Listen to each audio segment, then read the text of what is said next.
Have you ever played a TTRPG about pretending to be a wizard so that you can pass a wizard certification practical exam? If not, I highly suggest Definitely Wizards, a TTRPG about not being a wizard. Definitely Wizards was created by Elliot H.T., a queer artist and game designer from the US. The beginning of the game starts with a little description of the premise, and I'm going to read it because I absolutely love it. Everyone knows the proper way to gain arcane abilities is through discipline and years of study. Magic is temperamental, and it's too dangerous to let anybody who just happens to have inner power cast spells. Wizards who have worked studiously and been tested on their capabilities are the only ones we can trust with that power. Unfortunately for you, this means all other sources of magic have been declared illegal. If you want to take jobs where spellcasting is a requirement, you must be a licensed wizard.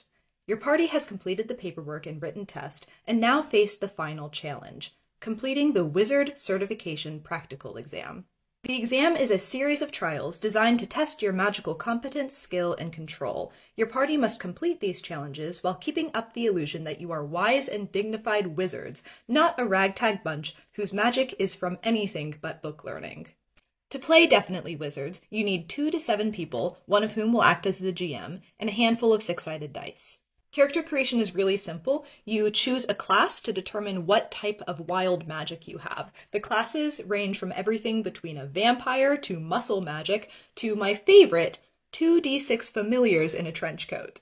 You also choose a couple of props in order to convince everyone you are in fact an elegant wizard. A couple of my favorites are a long fake beard and a pocket full of glitter.